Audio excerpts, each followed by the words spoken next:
Good morning, beloveds. Welcome to Tantra for Healers. I am your host, Phoenix Rose, and I am super excited that you are here. Tantra is one of my favorite topics. It's one of my favorite modalities to practice, and so I'm super excited to share with you in this sweet little mini course some tools and techniques that you can use for healing. I think that today is the perfect day to be talking about Tantra. I've been in a couple-month-long battle with my neighbors. I didn't realize when I moved to this neighborhood there was an HOA and you couldn't work from the home, so I had an event. A neighbor saw something online, followed it to my Tantra work website, and made a lot of judgments and assumptions about what was going on. They are now harassing, bullying, calling my house a whorehouse to the whole neighborhood, and being quite aggressive in their approach. And I'm sharing this with you because it feels to me important now more than ever to take a stand for this work in the world, to take a stand for body sovereignty, for open, free sexuality, for being able to choose what we do with our vessels, for working towards eliminating some of the judgment around sensuality, sexuality, and to really, really position Tantra as a really, really beautiful healing modality. People have it all wrong. They're standing in the street talking about the whorehouse when I've never had sex for money in my life. I'm a healer. I've always been a healer. And yes, I'm a healer that works with erotic and sensual energies some of the time, but that's just a small fraction of who I am and what I offer to the world. So I'm pretty fired up about it, and it gives me the most beautiful thing to stand for. I've been in this work for about 10 years now. I've been a vibrational healer for over 10 years, almost 15 actually, but Tantra specifically for around 9, 10. And it has completely changed my world. And when somebody's coming at me, attacking my purpose, calling me names, doing this modern day witch hunt thing, I feel fiery, I feel aggressive, I feel protective, not aggressive, protective, but my protection can feel aggressive. And really, really, really adamant about taking a stand for the importance of this work. For sex workers, for all of us who are in this profession, in this gray area of the world, it's illegal a lot of times for sex workers to operate. But at the same time, every single one of us, except for handfuls of people, were born out of sex and orgasm. So the fuss that these people are making is just baffling to me. I know that they think they're protecting their neighborhood from some dangerous whore, and that whore is a dirty word to them, but it's not. It's not, And so I'm happy that you're here so that we can work through some of these things. We can talk about some of these things. And again, I can teach you about the magic healing opportunity that Tantra brings to the world. So I'll tell you a little bit about how Tantra has changed my life and why I think it's important for healing. I come from a background of rape and violation.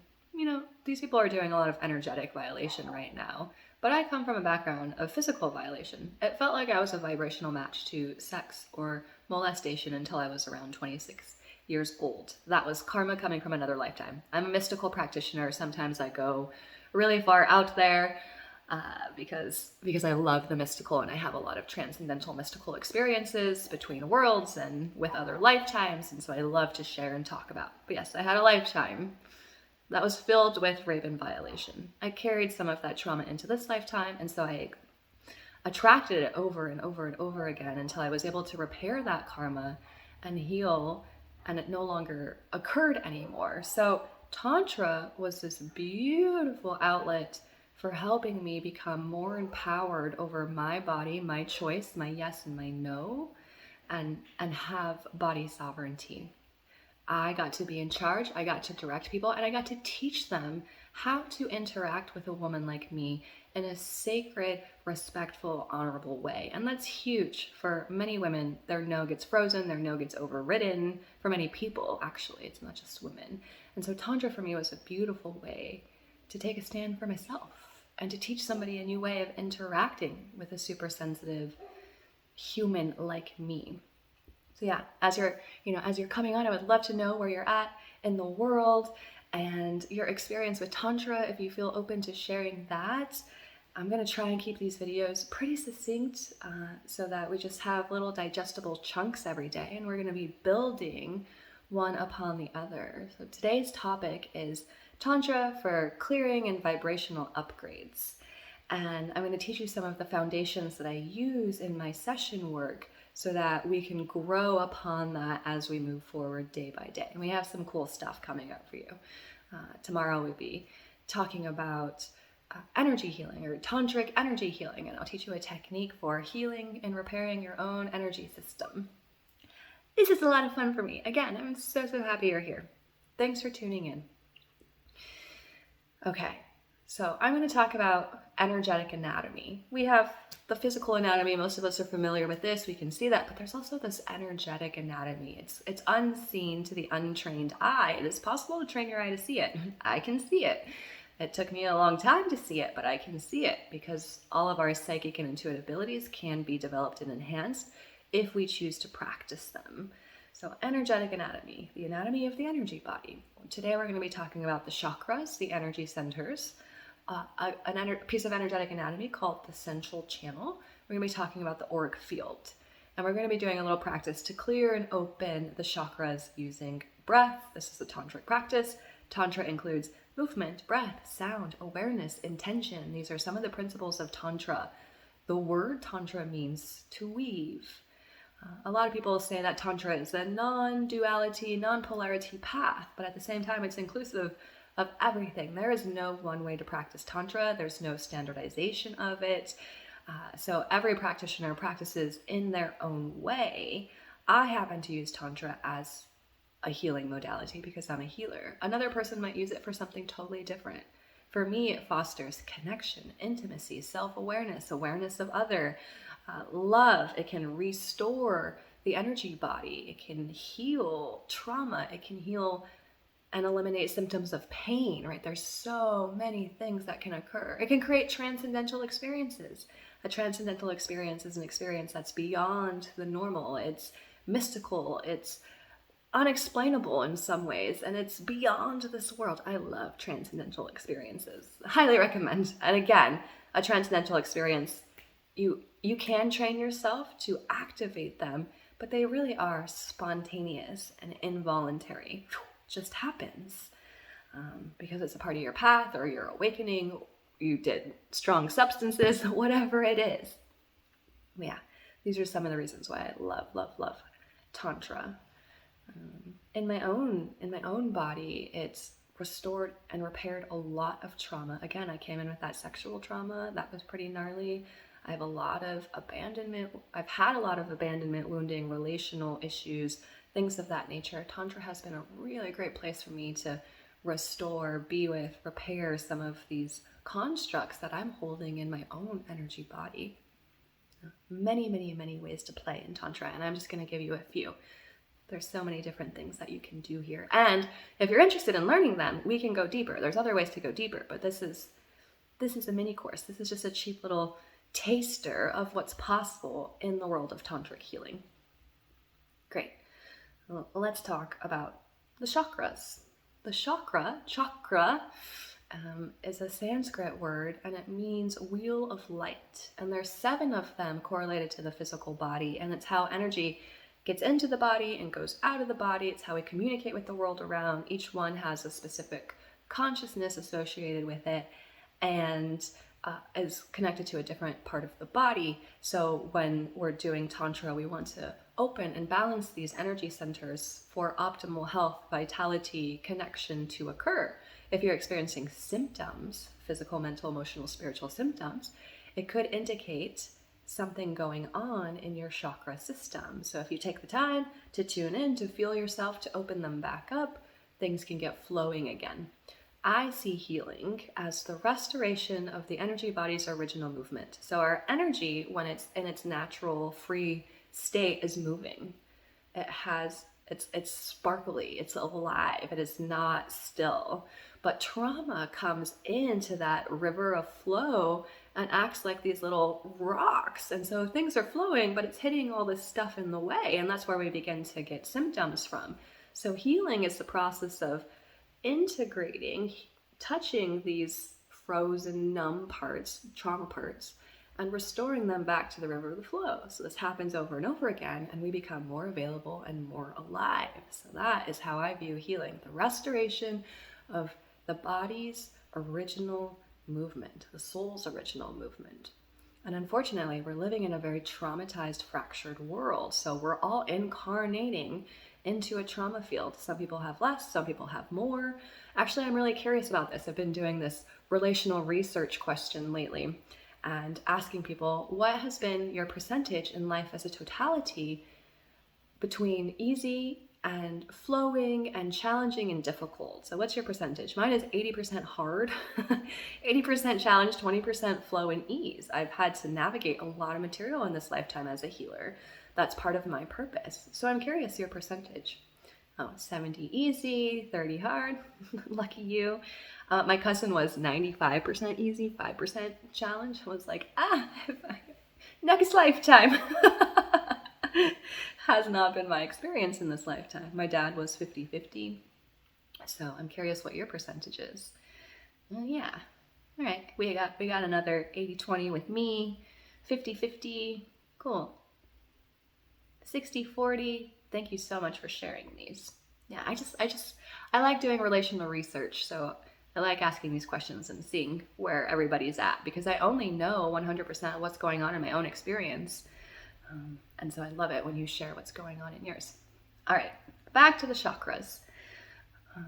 7 main ones in the physical body. One's at the base of the spine, right below the belly button. One here where the ribs spread apart, in the center of the chest, throat, third eye, top of the head, and they look like little balls of light when they're open, right? And when they're not open, they might look like congested, partially lit balls of light.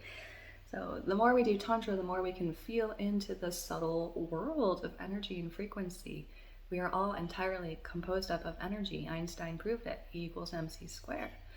Therefore, all of our diseases are energetic and can be treated with energy when we just learn how to move it, be with it, to feel it. Feeling it is the first step. You don't feel it, it's numb, it's frozen, and it stays stuck, but we're unaware that it's there.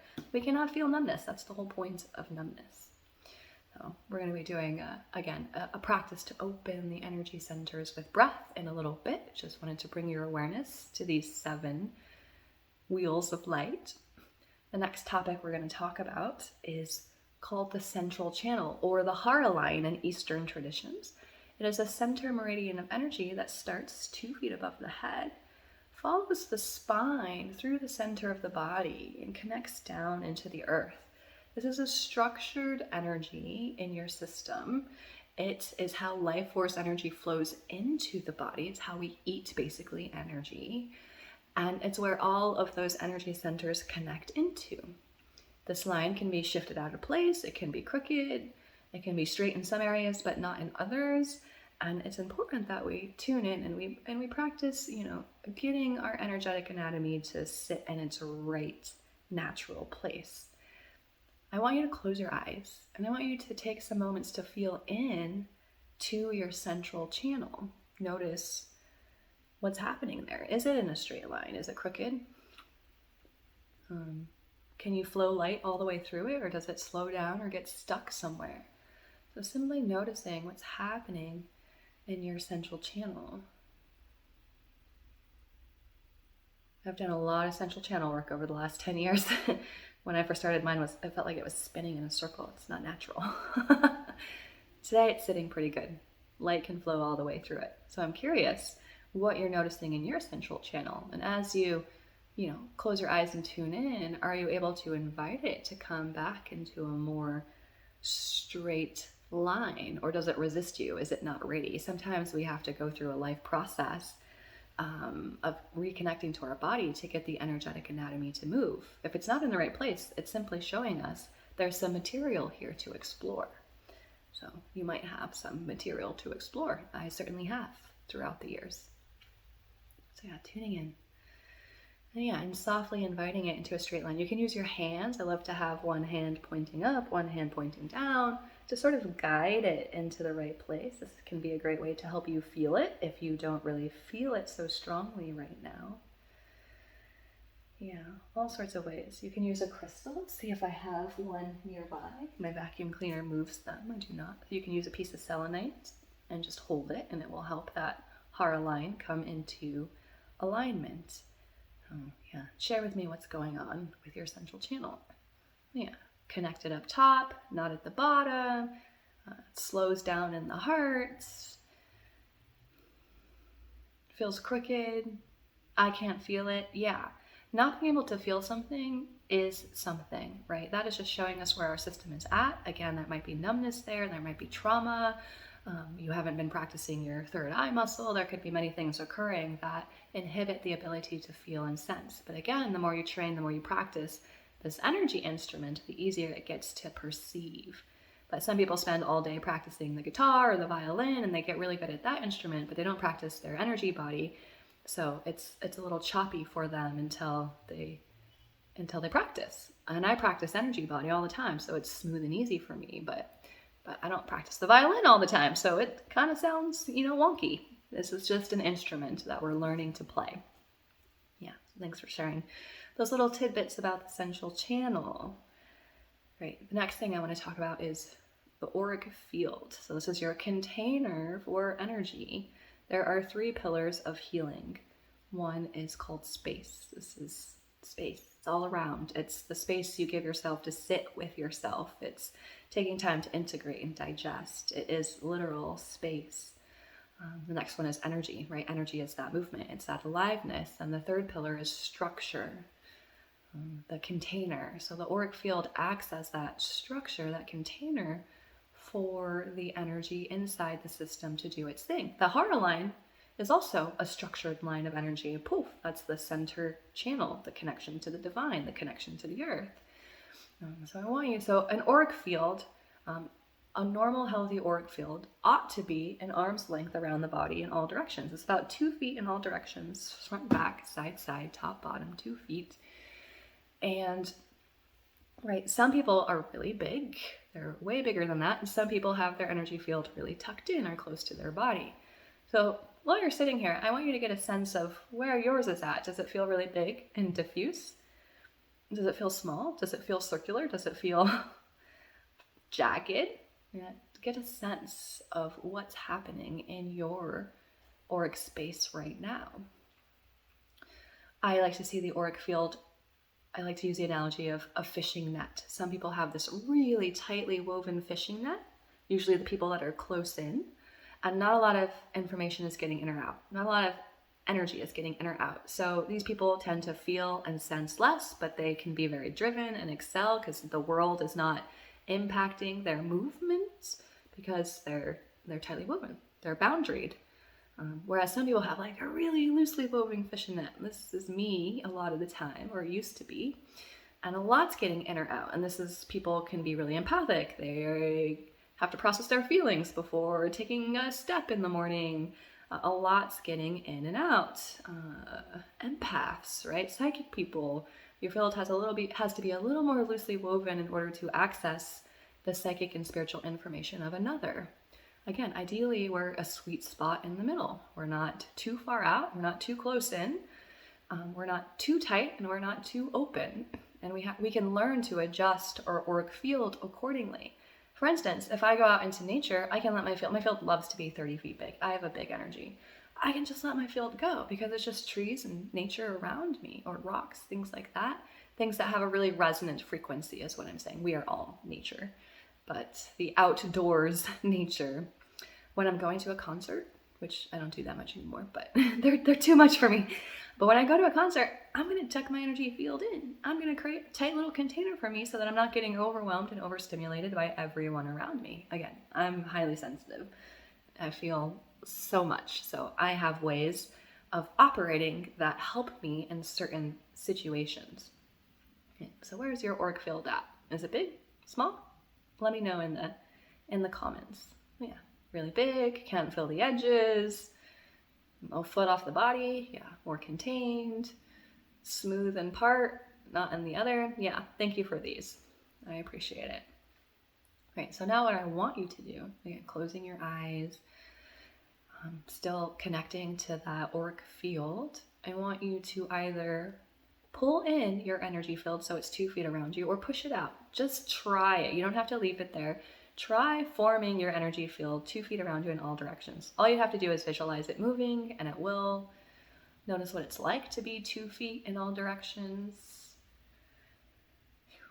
And then you're going to take your mind's eye, your awareness, and you're going to smooth the outer circumference of this energy field, softening it.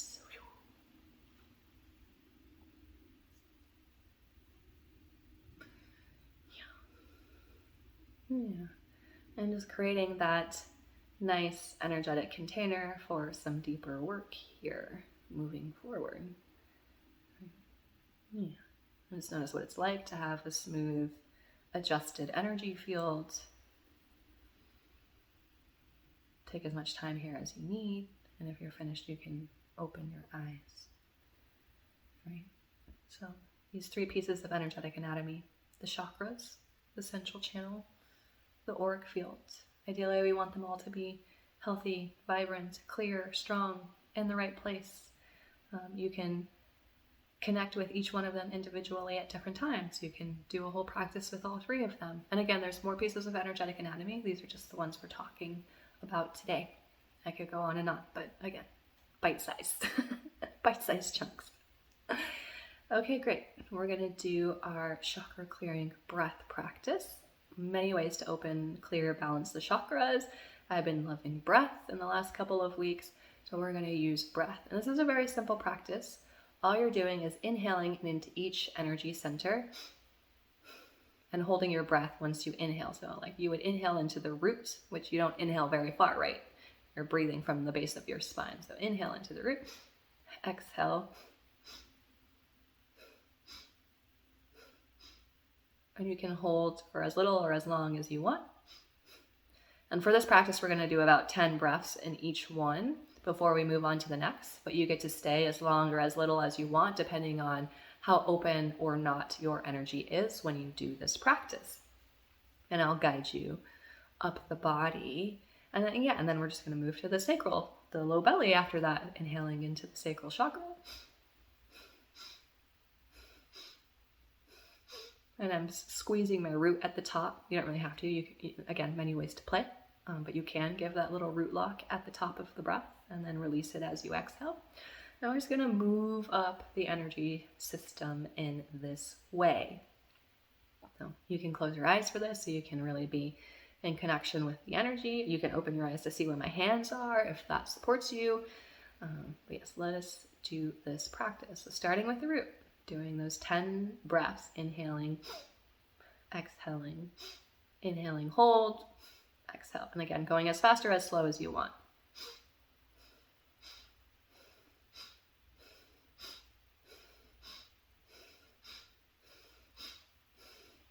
And as you're breathing into each center, feeling the energy build and come alive there.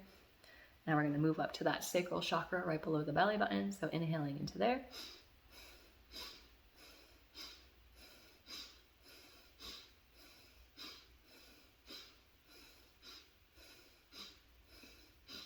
You can put your hand on each one to connect more deeply as well, because energy opens through our palms. Healing tools these are. So yeah. Now inhaling into that solar plexus where the ribs split apart.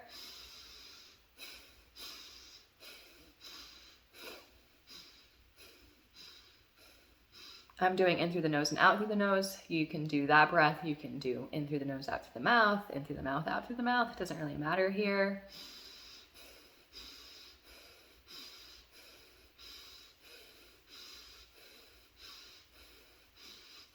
Next breath, inhaling into the center of the chest, heart chakra.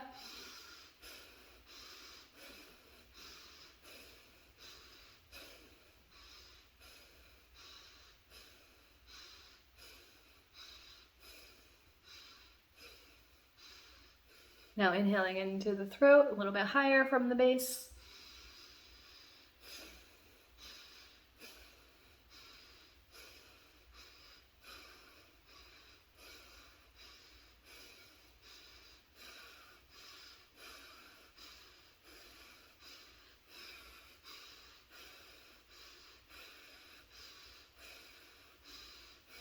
Inhaling right behind the forehead into the third eye.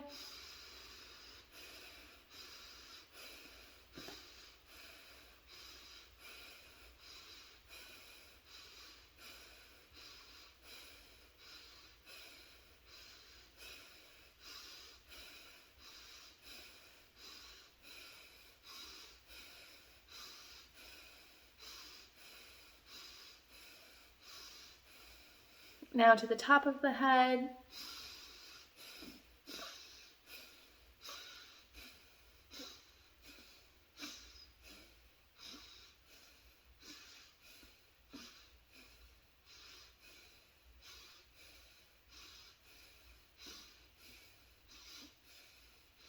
On your next inhale, inhaling to 2 feet above your head.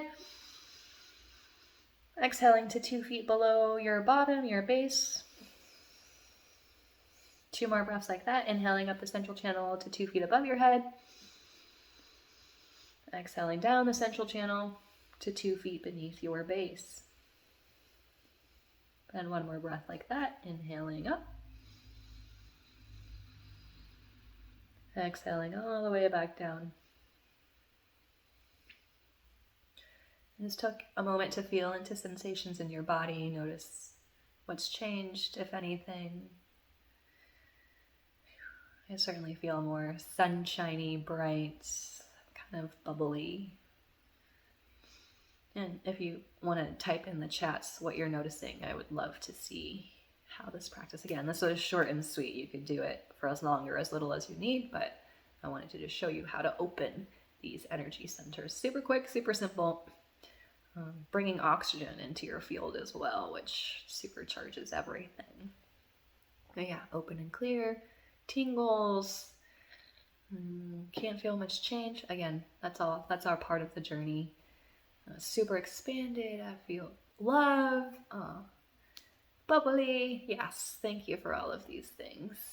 So yeah, while you're sitting inside that more open chakra space, see if you can get a sense of what more open feels like to you. Again, the subtle energy is called subtle for a reason. It's so soft, so we have to be so fine-tuned in order to connect with it. But it gets easier over time. Tantra is not necessarily something you do in an hour. It's a way of life, a way of walking in the world. Yeah. And as you're tuning into your system, I want you to connect again to that central channel and just notice what's happening there right now. Inviting and see if you can hold connection with the central channel and the auric field at the same time. And see if you can become aware of your chakras inside. So chakras, central channel, auric field. Are you able to perceive them all at once? Again, it might be easier for you to go from one to the other, but I'm inviting you to a little bit more advanced practice and feeling all 3 at one time.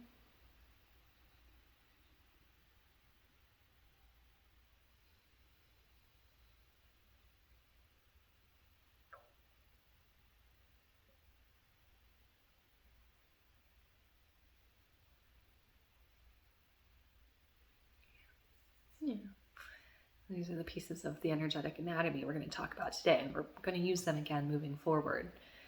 And then tomorrow I'm going to share, again, a healing modality, a tantric energy healing tool that you can use on yourself and your potential clients or partners. Gosh, I love tantric connection. My favorite way to connect is if we sit, we open our energies together, and then the intimacy is so much deeper. I'm able to access and understand you more because your field is available to me. We're more attuned, we're more resonant, which makes us more psychic and intuitive with one another. So for me, I love, love, love connecting tantrically when I'm wanting to hang out with somebody. It's just one of my favorite things to do. So yeah, thank you so much for being here on this first day with me. I'm excited to see you tomorrow. And yeah, some upcoming things that are happening. On Saturday in Austin, I have a Tantra for Healers live in-person event from 10 to 5. So if you want to come be with people and learn to apply this to one another and you're in Austin, join us on Saturday. I can send you the link to the video, or sorry, to the training, so that if you want to come, you can come. Lunch is going to be included, and we're just going to play and connect and put some of these tools into in-person practice.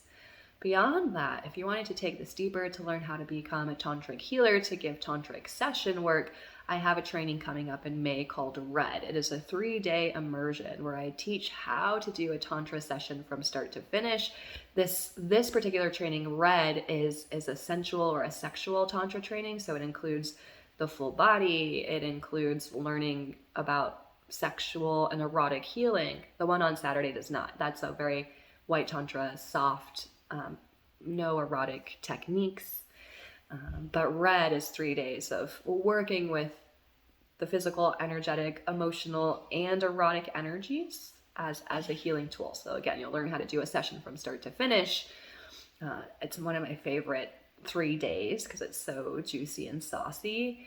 And we'll be learning a lot of stuff around attachment and erotic blueprints and yoni massage and lingam massage and all sorts of things like that. So